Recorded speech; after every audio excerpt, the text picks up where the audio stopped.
Bonjour, bienvenue au Forum Rhône-Alpes. Aujourd'hui, Bonjour. bonjour. Aujourd'hui, nous avons l'immense plaisir d'accueillir Jonathan Bocquet, l'adjoint à la jeunesse et à la vie étudiante de Villeurbanne. L'inauguration vient de se terminer et nous avons hâte de vivre ce forum et nous sommes très curieux d'avoir vos premières impressions.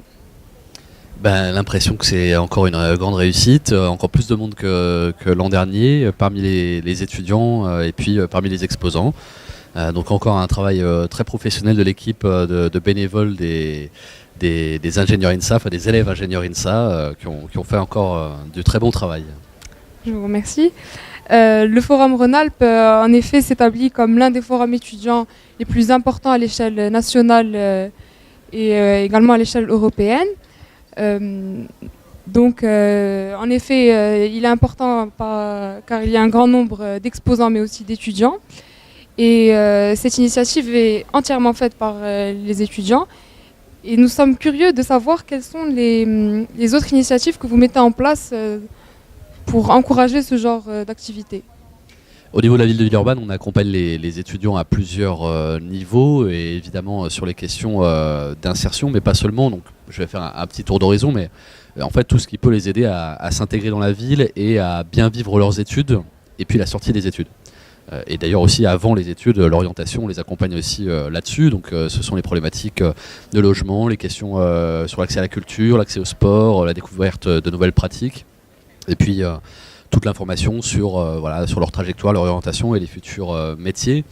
Donc évidemment ces forums sont très importants. Il y a ceux qui sont portés directement par les écoles, ceux qui sont directement portés par le campus et puis l'ensemble des partenaires. Et puis nous-mêmes au niveau de la ville, on en fait un certain nombre pour valoriser les possibilités et les opportunités en termes de stages, de volontariat international, de service civique et puis d'emplois plus pérennes, CDD, CDI, etc.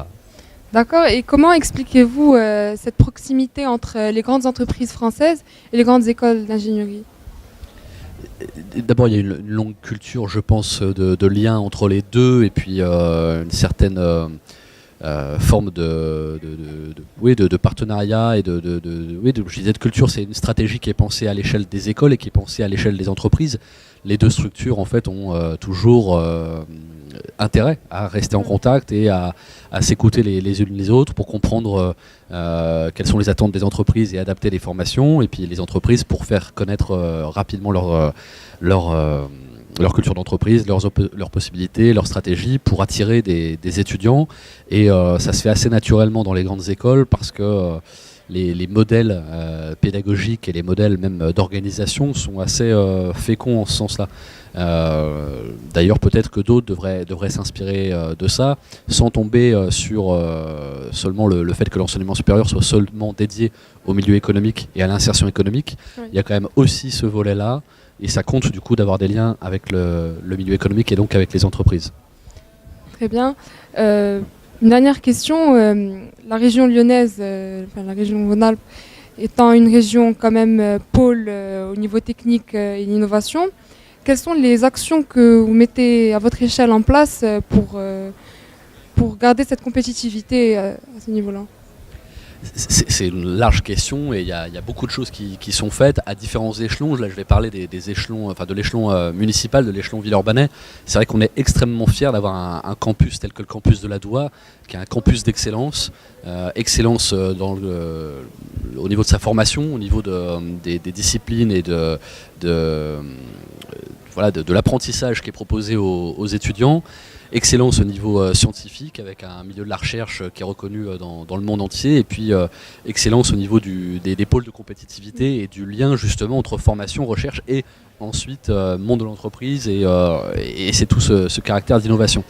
Et donc c'est à chacun de ces éléments qu'on essaye d'apporter des petits bonus, des bonus qui sont des liens avec le territoire, qui sont des liens avec la vie associative, qui sont des facilitations pour l'installation d'entreprises, pour l'installation tout court aussi des futurs employés de l'entreprise, parce que ça compte quand on veut attirer des employés qui se sentent bien dans la ville, qu'il y a des choses à faire dans la ville. Donc la vie sportive, la vie culturelle, la vie associative, et puis l'ensemble des actions qu'on peut mener plus largement pour certains parlent de rayonnement, d'autres d'attractivité En fait, c'est tout simplement le bien vivre dans une ville, parce que forcément, ce sera aussi le bien travaillé, bien étudié. Je vous remercie sur ces belles paroles. Nous terminons l'interview et je vous souhaite une très bonne journée dans notre forum. Merci et bon forum. Merci.